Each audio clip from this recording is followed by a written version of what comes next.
Purple Daily is daily Vikings entertainment. We just want the Vikings to win a Super Bowl before we die. I will ride with this group. Seriously, man. Please. And away we go. It is Super Bowl week, and it is Thorsday here. A great intersection What's of more football. important? Well, I'm going Thorsday won. I'm going Thorsday. It's nice that it's Super Bowl week as well. But we love our guy Thor Nystrom from Matthew Berry's Fantasy Life. You can follow his football takes, whether it's draft-related, fantasy-related, or market and betting related. Thor KU on Twitter. Thor Nystrom, welcome into another episode of Purple Daily, man. How are you? It's good to be here. Hey, I'm doing great. It's good to be here. Good to be back home. So before we get into our mock draft simulation of the week, which our goal today is going to be to trade back from 24, and then Thor can guide us through and teach us about some of the prospects. There is an interesting clip from Justin Jefferson that we're going to start this. Somebody asked him I think it was our guy Jason Fitz, friend of the show, former weekly guest on the Mackey and Judd radio show, was asking him about Darnold and JJ McCarthy. So we'll start there here after we go to our friends at MSP Plumbing and Heating, Judd Zulgad. Yeah, exactly right. You know what? It's cold outside again, and that means that if there is a problem with your furnace, or let's say your plumbing, cooling, or drain needs, my friends at MSP Plumbing, Heating and Air can take care of you. As a 100% family-owned and operated business, MSP committed to taking care of you and your family. And have I got an offer for you sports fans as well? Book a $49 plumbing inspection by February the 21st and enter to win 2 tickets plus a $100 gift card for food, beverages, and more to the March 9th Wild Game Club level suites game against the Penguins Sunday afternoon. So for service, call 651-615-4292 or check out their website, callmsp.com. Call MSP.com. Again, it's always good to have a guy, and we're talking about some significant things here. Plumbing, heating, cooling, and drain needs. MSP Plumbing, Heating, and Air. They've got you covered. Also, there is a big game coming up here this weekend, and Prize Picks has some fun ways for you to maybe sweat that game. Patrick Mahomes is one of the squares. Passing yards, 0.5 passing yards. 0.5 passing yards. Well, yeah, we'll take more on that. Prize Picks is a place where you can win 1,000 times your money, and all you do is select between 2 and 6 players. Boom. You click more or less on their projected stats. Saquon Barkley, by the way, 113.5 rush yards on that. They're going to pound it to him almost certainly, but Prize Picks is a blast. Download the Prize Picks app today and use the code PURPLEDAILY to get $50 instantly when you play just $5. That's code PURPLEDAILY on Prize Picks to get $50 instantly when you play just $5. All right. Thor, we're going to play this clip. It's about a minute, and then we'll start with you, get your reaction to what Justin Jefferson thinks of the 2 quarterbacks, Darnold and JJ McCarthy, and do you buy what he is saying about Sam Darnold? All right. This is from Yahoo. I mean, JJ definitely is, I feel like he's definitely going to get his shot and get his opportunity to do something and see where it goes. You know, just seeing how he was performing before he got injured, it was definitely looking, pretty good. And you have to give your first round pick an opportunity. That's a must. And that just goes with practice, being in training camp, being in OTAs. That position battle is going to happen, regardless. But having Sam being in there the whole season, this past year, having 14 wins, bringing us to the playoffs, that just doesn't happen overnight. He just doesn't just get a quarterback off the couch and he can just come and win 14 games for you. So you definitely have to keep that in the back of your mind also. And I feel like we're going to bring Sam back. I'm not sure though, so don't take my words for it. But I think it'll be good to have him back and to build and to see where it goes. But I definitely think JJ is going to have his opportunity, and I don't know. I don't know What do you think? Going to bring Sam back is what Justin Jefferson said. Yeah, a year ago he said we're going to bring Kirk back. So I wouldn't go to the sports book with the comments he makes a couple of months before a free agency about it seemed like you're towing the company line there. I don't think, they have given him the game plan. And, I do expect a veteran quarterback to be there. I mean, we've talked about that a bunch, and they're not just going to hand the job to anybody, right? Like whether it's, I think, we think it's going to be Daniel Dimes, but like if Darnold's price crashed enough from the last 2 games where it became viable for them to bring them back on a 1-year deal, yeah, I mean, they're going to have a veteran quarterback there.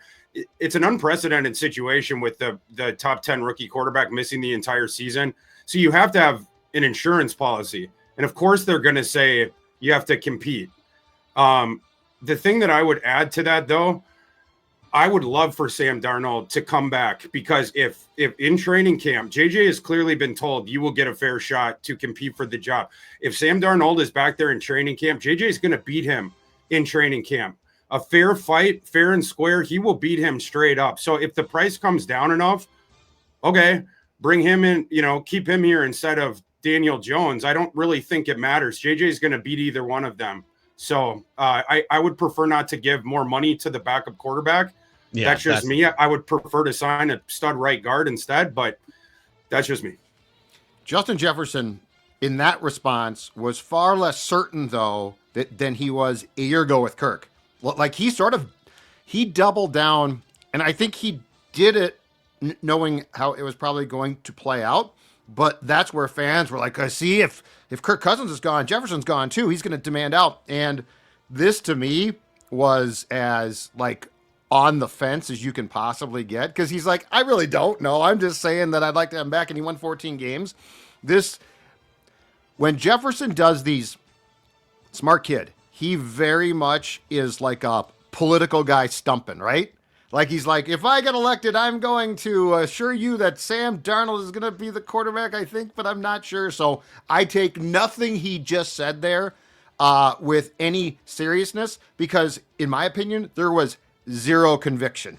I am wondering if there's like a Venn diagram of the people a year ago who laughed at the notion that Kirk would play anywhere else. And then furthermore, the people that the fear mongers out there that said, be careful what you wish for, Vikings fans. Be careful what you wish for, because you're moving into the great unknown. And guess what's going to happen then? Jefferson's going to demand a trade, and the entire franchise is going to crumble. Why aren't we? But, dude, Sam Darnold just put up maybe a better season than Kirk ever had. Why aren't we hearing from the fear mongers now? Did we learn from what happened a year ago? Or feels like everyone's a lot more cool with just like, yeah, let's move into the unknown. Definitely more, but there is a sect of the fan base that I think would be healed from seeing Sam Darnold with their own 2 eyes lose that quarterback competition to J.J. McCarthy this summer. Pay $22 million a year for that piece of mind? It would heal that portion of the – I think they need to see it. You know what?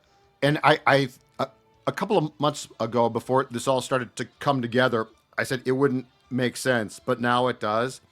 Sam Darnold to Vegas makes just way too much sense now. Yeah.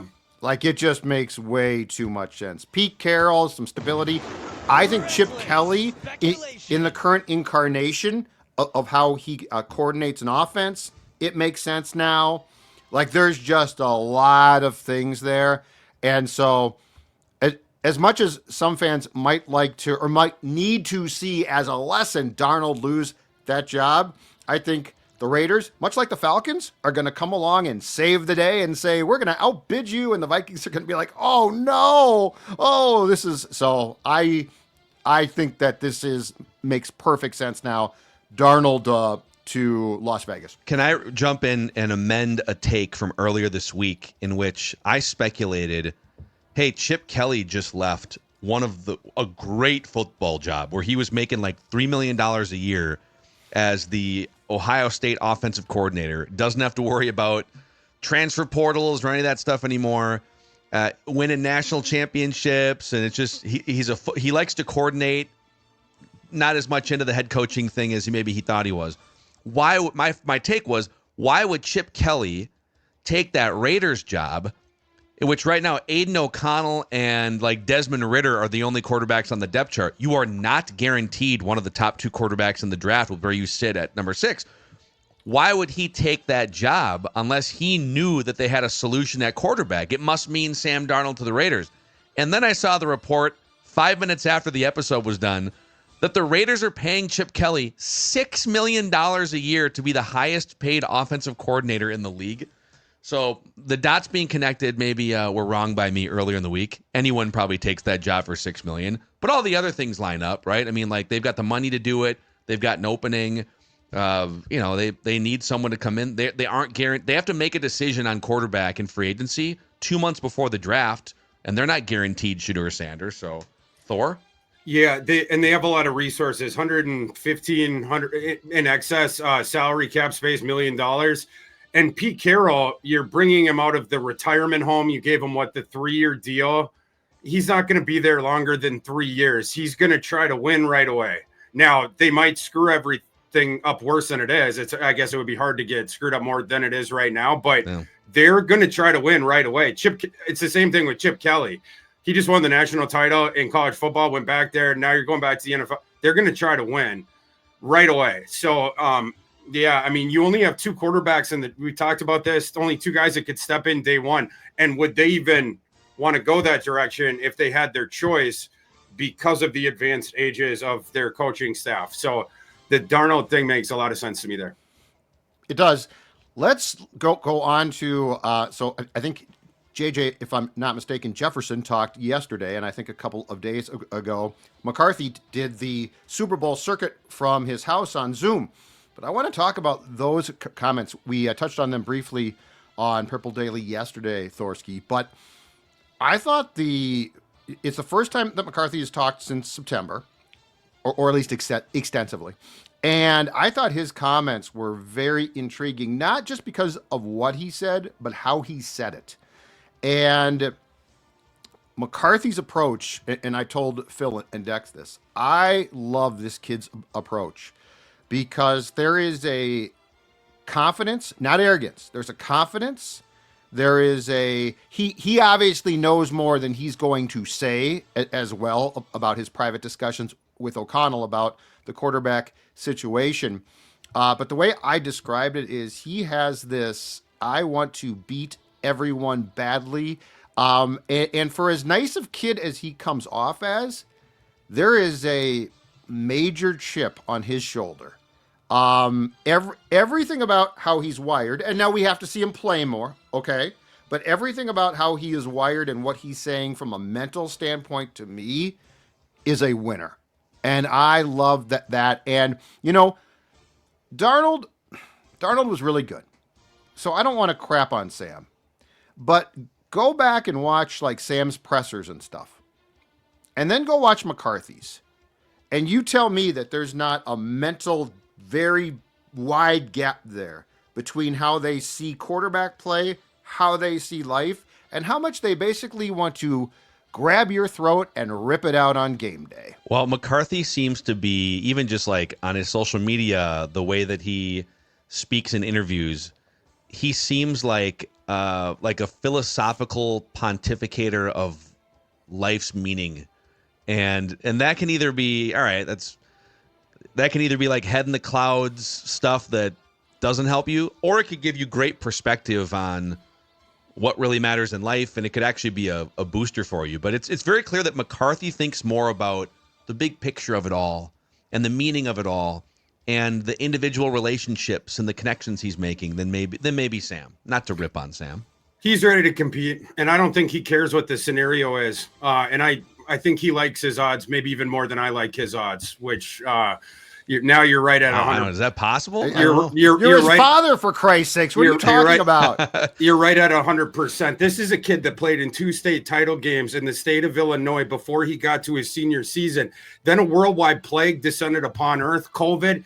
They canceled the season in Illinois. Now, every other kid who was a 5-star recruit like J.J. McCarthy did, you know what they did? They packed it in. They took the year off. They focused on their recruitment, especially J.J. McCarthy had just been informed by Ohio State that they had offered the scholarship that he thought he was going to get. He was an Ohio State fan. He wanted to go to Ohio State. They gave the scholarship to Kyle McCord.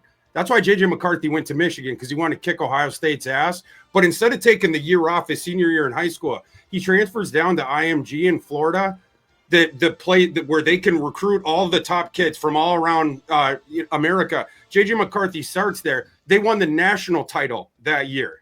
So instead of taking it off, that's what he did. Then he goes to Michigan, a school that had an established starter in Cade McNamara and was already cutting into his time as a true freshman. They turned it around from going 2-4 to making the college football playoff. And then Joe Milton, by the way, the 6th-round draft pick, he transferred out immediately when McCarthy arrived, was like, I'm out of here. Could barely be, Cade McNamara, that was a fight. I'm not sticking around for this kid. Then J.J. McCarthy ejects Cade McNamara from that starting job in his second year, and then Cade McNamara ended up having to transfer. This is a kid who was played hurt. One of those state title games I was mentioning in Illinois, he had a broken hand. They go into the doctor the week before the game, and McCarthy asks him, can I play? And the guy's like, well, I mean, you're not going to hurt it more, but you're going to be in an enormous amount of pain. So it's a pain threshold thing. And he said, fit me for the cast. He played in that game. They won. And the next day he got a call from Jim Harbaugh, who had heard the story. That's when he got the scholarship offer to Michigan. Gamer. He will take on whatever competition, and he's happy to do it whenever. I think you see that confidence in him. He referred to himself as a caged animal who had been climbing uphill since getting injured this past year. That's a kid who's ready to run through the wall, and I can't wait for this summer. My 2 favorite anecdotes. I was just before the show, I was digging through my notes from a year ago when we were doing this with Thor, and Thor just started to pour gas on the fire, and the idea of, hey, this dude is not a fringe first-round pick. He's probably going to be closer to the number 1 pick than a second-round pick. And I just started compiling notes on all the quarterbacks the Vikings could, like anything I would see from anonymous scouts or whatever. And I dug this up before the show. My 2 favorite anecdotes about McCarthy. One from an anonymous scout who said before he signed at Michigan, he was telling other Michigan recruits that if they wanted to party and chase girls, go somewhere else. His class was going to be the one that restored Michigan football. I just got chills reading that right there, by the way. Yeah, Jim Harbaugh at the time. To have that mentality and then actually go achieve it, he's different. And then there was this one. This is from clickondetroit.com. It was kind of reflecting on the low point of Jim Harbaugh's tenure during the pandemic, November of 2020. The program's first loss to Indiana in 24 years. Yeah, Michigan hosted Wisconsin for a primetime Saturday night game and got boat raced 49-11. Michigan was 1-3. Harbaugh was maybe on the verge of getting fired. Certainly, they were going to cut his pay. While a cloud of uncertainty and toxicity shrouded the program, it was a 17-year-old high schooler who stood up and spoke reason to the millions of adult Michigan fans who live and die with the maize and blue. And McCarthy, 17 years old, tweeted, I want all Michigan fans to do this. Take 3 deep breaths and have faith. Faith that every single coach, player, employee in that building is doing everything they possibly can to be great. This great university demands excellence. This great fan base demands excellence. Everything that surrounds this university is simply just pure drive for excellence. Know that every single person associated with this football program is striving for excellence. There's always light at the end of the tunnel. Oh. Football.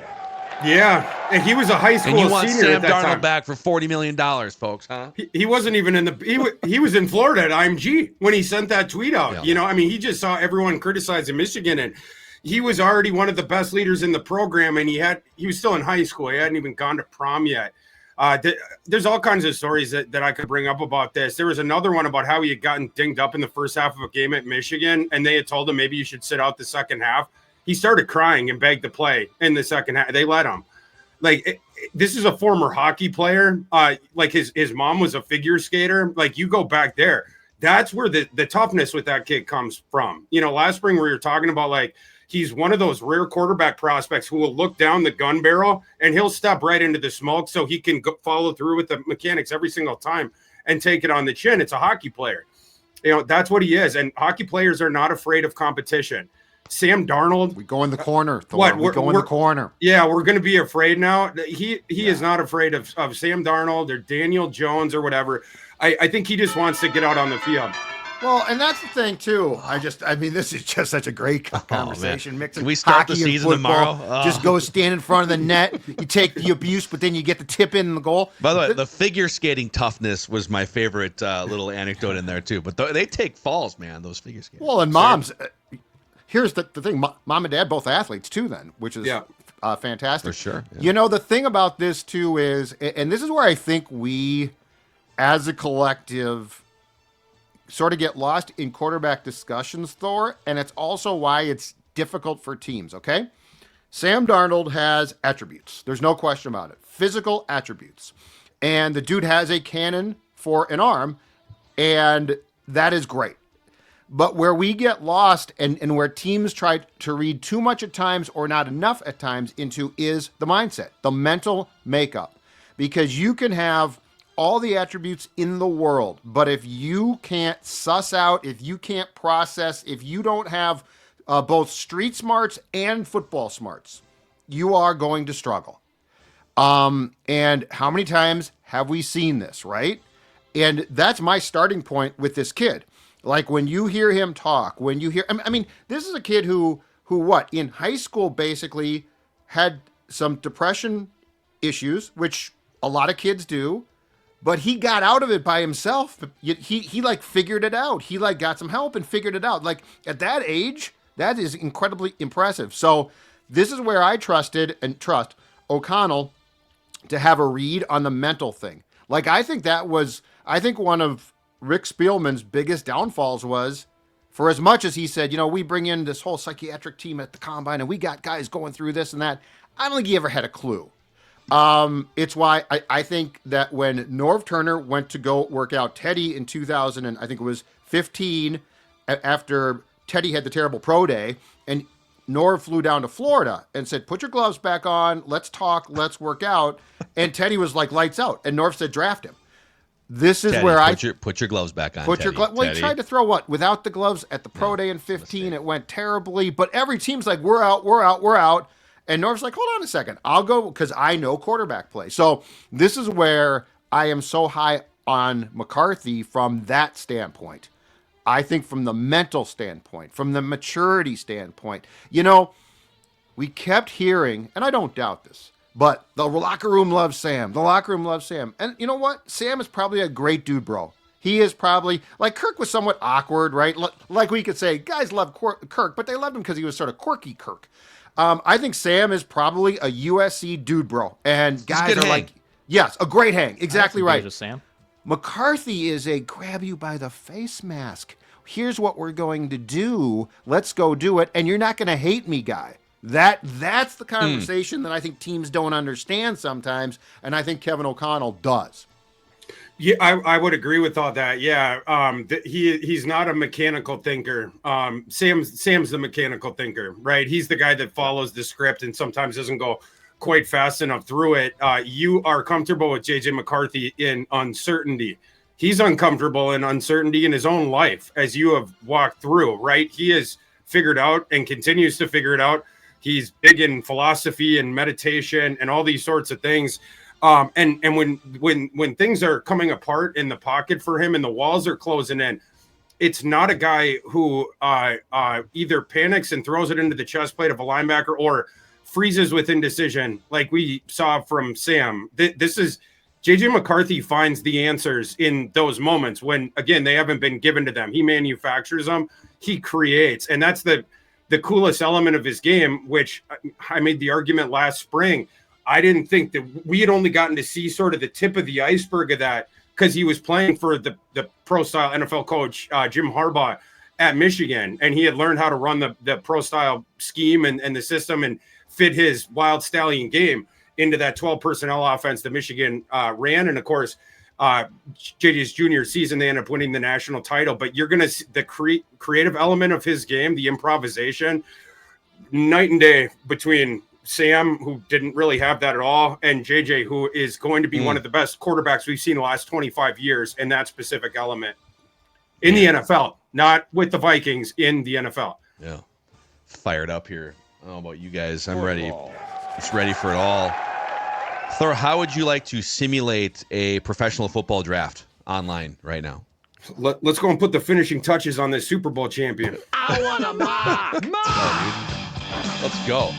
So before we'll pop up the mock draft simulator, we have some parameters that we will stick with here, and we will have our resident draft expert and one of the foremost draft experts in America, by the way, Thor Nystrom, will guide us through. But there is a big game coming up here this weekend, Dex. There's a very large football competition happening. Big game, and our friends at Underdog are making it easy for new users. You get a free pick with Travis Kelce. You can ride the higher or maybe the lower. I don't know, maybe like blows out his knee or something on the first play. I wouldn't want that to happen to you, but you got something. You got a free higher or lower pick 'em with Travis Kelce when you sign up with promo code SCORE, SKOR. So if you've been neglecting signing up for Underdog or you've been wanting to wait a little bit, here's your chance. You get a free pick in the Super Bowl or in the big game. And then with the no sweat token, you can also get a free entry as well. I didn't hear what Judd said. But yeah, Underdog, promo code SCORE for the big game. The lawyers. That's what I'm saying. Yeah, we got lawyers coming from the left and right now. Oh my God, no. Hopefully they stop at Padres for a pint to I'll cool buy him off one. Before. Okay. I'll buy him one. Guess what? Because Padres is the official beer of the Sports Dad. And you're saying, okay, Sports Dad, what makes it the official beer? And I'm going to tell you quite simply, it's because Padres does beer. And nothing else. That's right. They're not trying to work on some fancy drink or something like that. No, they are making beer, and it's fantastic. I've been talking for months now. The Irish Red, absolutely great. They're hard to find. Well, guess what? They have perfected that beer at Padres. Irish Porter, English IPA. I could go down the list, but I would prefer that you check them out. Available in many liquor stores now and your favorite bars. If you're watching right now, every one of those beers is delicious. You know why? Because Padres only does beer. Minnesota Rusco doesn't do beer, but they do remodels, and they're here to make your remodel a reality. Since 1955, Minnesota Rusco has been Minnesota's hometown remodeler. Windows, doors, siding, bathrooms, kitchens, decks, roofing, you name it. 70 years of experience. You can count on Minnesota Rusco. Cody and Casey can be your guides. There is a great offer happening right now because February is the month of love, and Minnesota Rusco loves a good sale, a good deal. So how about no interest and no payments for 2 full years and 70% off all labor on everything Minnesota Rusco has to offer? Again, they remodel pretty much everything, inside, outside. Also, you get a free gift box with every appointment, too. So it's very nice. Very Derek Jeter-like. If you're looking to make a remodel a reality, turn to the experts at Minnesota Rusco, minnesotarusco.com. All right, boys. I want a mock. Here we go. We'll pop the PFF, the Pro Football Focus Simulator, on the screen here. So the parameters are as such. We are aiming to trade back from 24. We, in free agency, we as the Vikings front office here, we're going to sign... So, 2 months before the draft, we're grabbing a veteran right guard and, let's say, defensive tackle Levi Onwuzurike, 27 years old from the Lions. And then Byron Murphy Jr. comes back on a big, fat contract. So we got at least a solution for the short. It's not Trey Smith, but let's say we bring in one of the other, I don't know, whoever. There's 6 available right guards. Let's say Trey Smith. Or Trey Smith. Okay. A solution at right guard that we don't feel desperate going into the draft. Yeah, right? okay. So we're going to put this thing on turbo. We're looking to trade back from 24. We're going to enter the draft. We're going to start the draft. And Thor will be our Sherpa. Oh, we have 8 trade offers. Let me just throw these at you. They've resorted the board for us. Remember last time Walter Nolan was Yeah. We got him in the 30-something. He was way down there. Okay. And now so Walter Nolan is the best player on the board. For the visual audience, you can kind of see this. For the audio audience, we'll talk you through it. But, the 2 best players on the board are both interior defensive linemen. And, by the way, I don't think signing Onwuzurike prevents you from drafting another stud interior defensive lineman. I mean, you can't have too many. Not at all. So those guys are there. Omari and Hampton, halfback. But we are going to trade back. Do you see our boy Gray Zabel? How much they push him up? You see that? Look at that. North Dakota State. Yeah, dude. Yeah. Shout out Fargo. And shout out PFF algorithm. Yeah. So, okay, the 8 teams that are offering a trade, No, we're not trading with the Lions again in the first round. It's too many. Too bad. Yeah, It's bad bad, omen. bad juju. We're not doing that. Yep. So All right. you guys can't see this. We're pop-up hanging. menu We're here. hanging up on Brad Holmes. Sorry, pal. So we're hanging. The Lions are the first team at 28. We're hanging up on them per Thor's mandate. Yeah. The Commanders at 29. The Bills at 30. The Eagles at 31. And then the Bears at 39. The Falcons at 46. The Dolphins at 48. And the Packers at 55. All want to trade up to 24. Okay, I'd like to stay in the top 40. I think 39 was the last one. That you said that was the Bears. Was there one other one in the second round, or was it the other one was late first? There's a couple late. There's like mid seconds, like Falcons at 46, Dolphins at 48, Bears at 39, and then it's first rounders. So Eagles 31, Bills 30, Commanders 29. Look, we could try the Bills again. We do good business with them, don't we? So the Bills have picks. So we'd swap the 30 and the 24. They have the 56, the 62. So that's going to be a no on the 56. Yeah. It's a maybe on the 62. What if we kick in the 161? Yeah, we'd have to kick something in for sure. The 107 is a go. If we do 107, let me. And the 130. Oh, from there. Oh. So yeah. Oh, here you go. So we would move back 6 picks and pick up the 107 and the 130. Let me punch that in quick. 107 was the second one? 130. 130.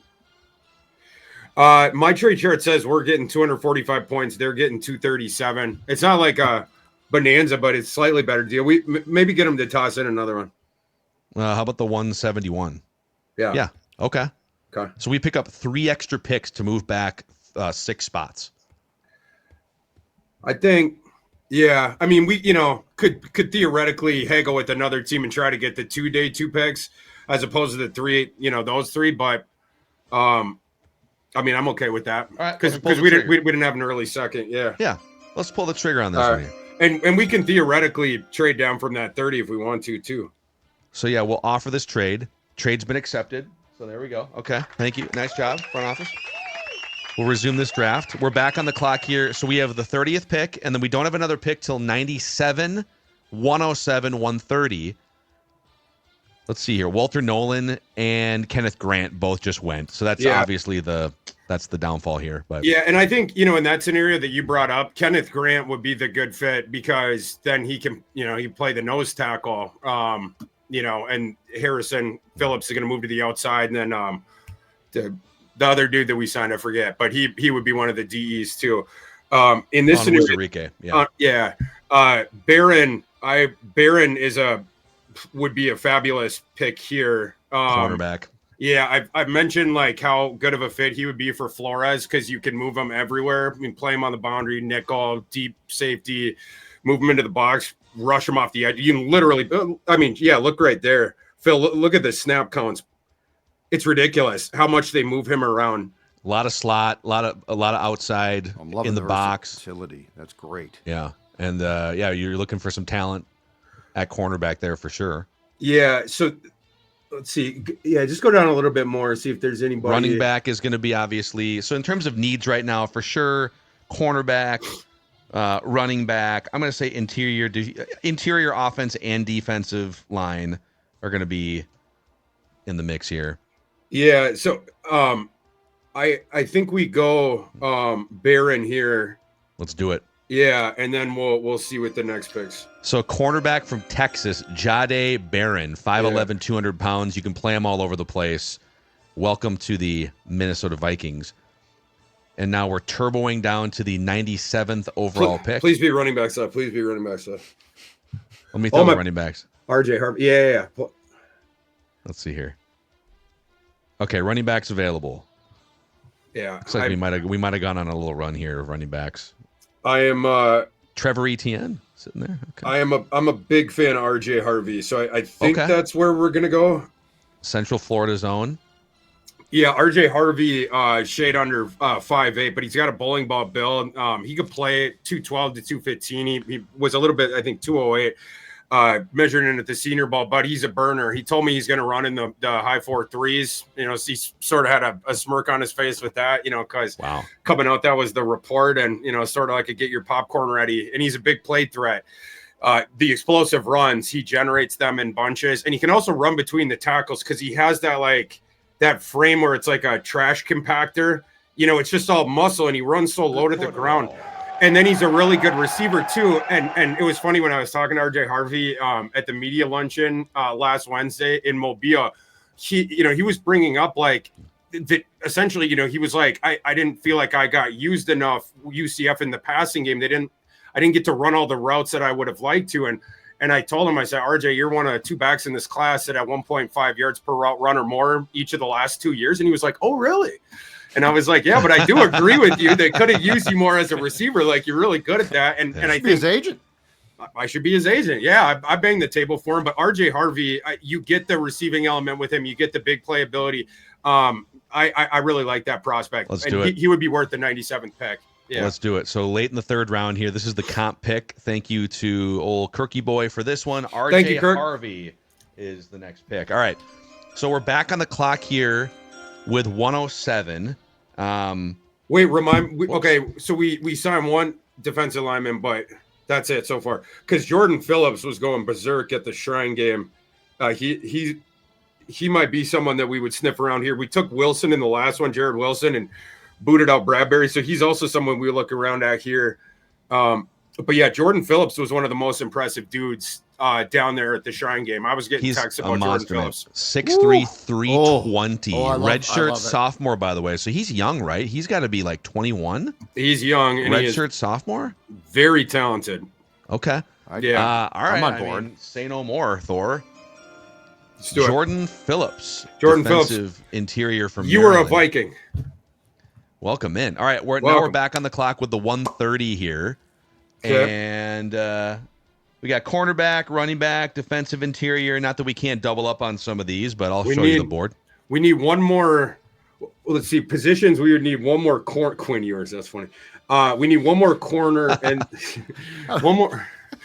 You should have gone back. Poor guy down.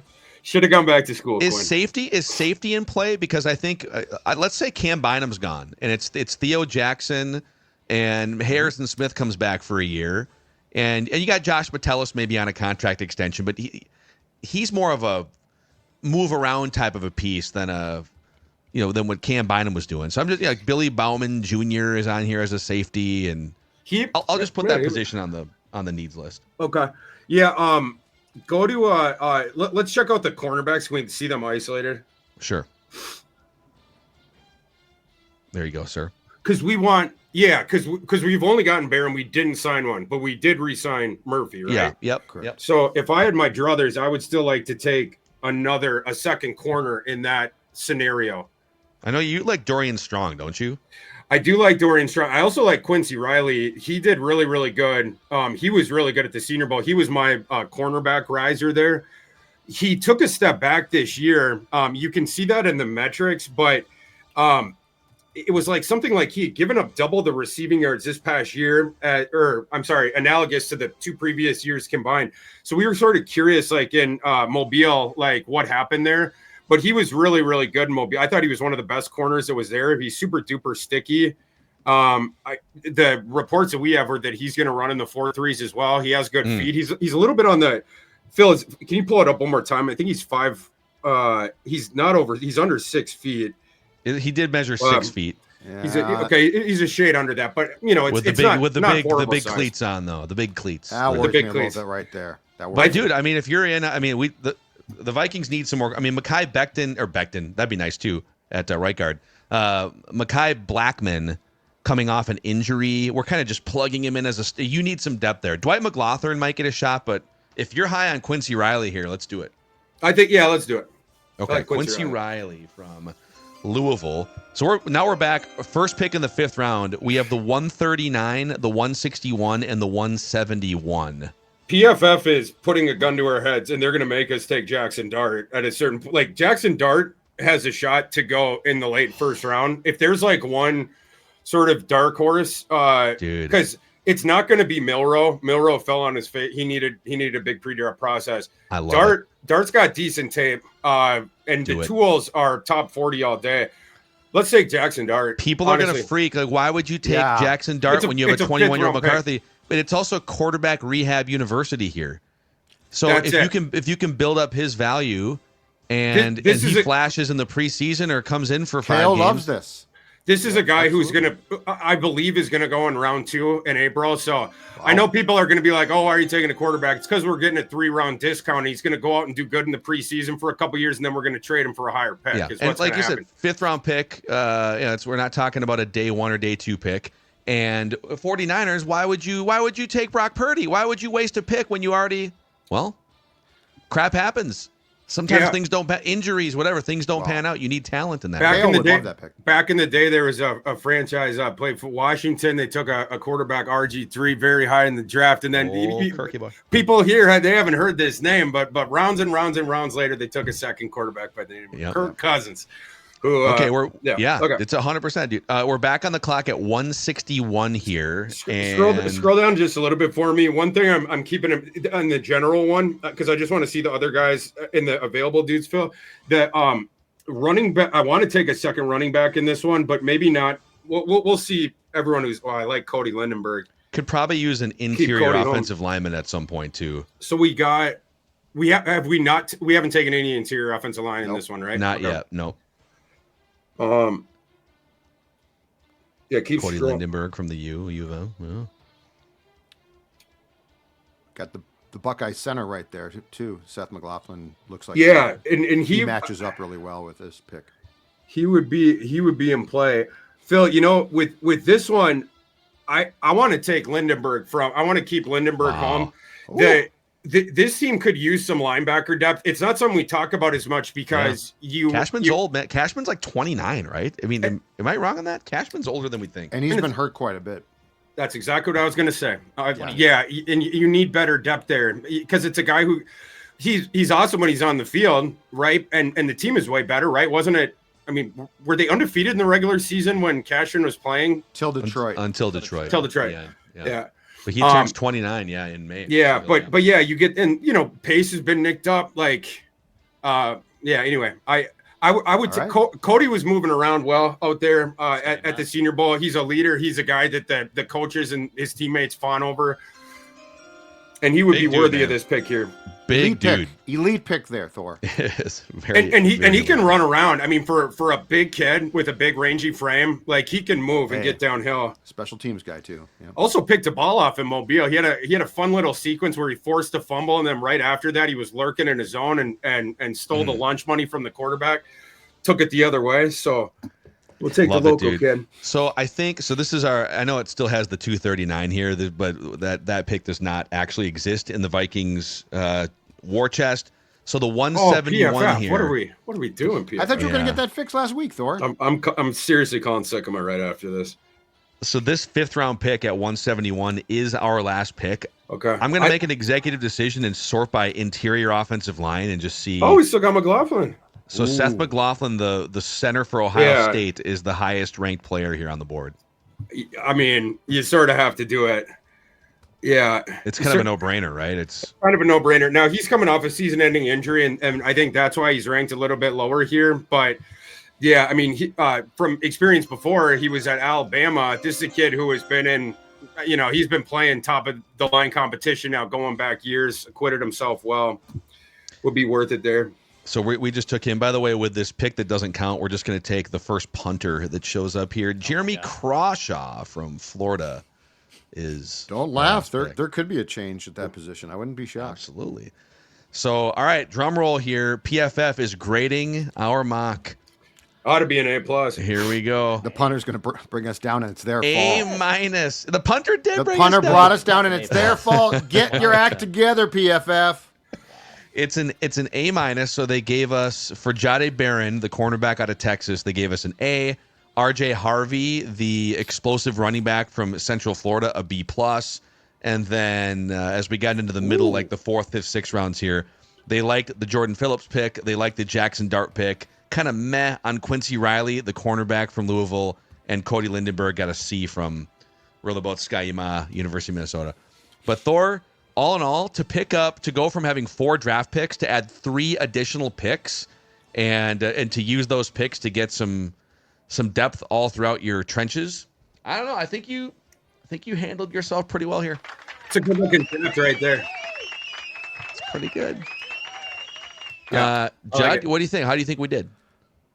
I like the fact that there is now some pressure on Bradbury going into camp as well too. Like you've got a few guys now pressing him. Juergens, yeah, let's you know, go. because I don't have a problem if you sign a big time guard or a big time guard and then another guard. I don't have a problem with Garrett coming back, but what I don't want is the job to be handed to him. So, like, if you can create some competition there, that's what I would like. So I like that draft. I like the first round pick quite a bit, and I don't mind. I don't think it's out of line at all to think that Kevin O'Connell, if the right guy was available on day 3, would take a quarterback. Yeah, agreed. I think it's very, very possible. Yeah, because the rest of the rest of the quarterbacks like all free agents. You know, you bring back one of the veterans. Nick's and not then, coming back. Mullins you're right. is a free agent. Yeah. Mullins So theoretically, QB3 job would be open for a developmental guy. You know, again, Jackson Dart's going to go 3 rounds above where we got him, but in a scenario like that where it's like, all right, the NFL's forcing us to make this pick, like I guess we have the roster spot for it. It would work there. You got the right coach. You got the right locker room. McCarthy's not going to feel threatened, I don't think, by his presence. So. I don't think McCarthy. I think for the first time in a long time, we're going to have a quarterback room where there's no like, well, I'd prefer that you don't draft him. No, I don't think put McCarthy's going to competition. care. Yep. Hey, Thor, give us, we got to run here, and we know you do too. Give us like one Super Bowl take for the road. Is there a prop? Is there an opinion? Give us one for the road here. Chiefs win. Chiefs are going to win that game. And then the 2 props, I'll give you 2 tight end ones. I'm going to go Dallas Goedert over 5.5 receptions because the Chiefs, the one thing they struggle with on defense is covering tight ends. And I'm going to go Travis Kelce under all of his stuff. I'm gonna fade Travis Kelce. I think this is a game where he is used as a decoy. He almost made a comment. He caught my ear with that at the Super Bowl when they're at the podium. You know, he had said something like, you know, I'm over stats at this point, and you know, it's just about winning. I was like, I wonder if there's some decoy going on here in the game plan. And the guy that I like for the Chiefs is Hopkins. I think Hopkins. This is a DeAndre Hopkins. It's his first Super Bowl. I think he's gonna be featured a little bit more. And then the long shot bet, I got a long shot bet. I'm gonna do Carson Steele, my boy from back in the day with Maction, for an anytime touchdown at what must be just crazy juice odds. I don't have them in front of me, but I feel like you're gonna see the Chiefs inside the 3-yard line, and you're gonna see Carson Steele run onto the field. He's gonna do Carson Steele things and fist fight people into the end zone. Love it, man. Thor Nystrom from Matthew Berry's FantasyLife.com, and you can find him on Twitter/X, entertaining the masses at ThorKU.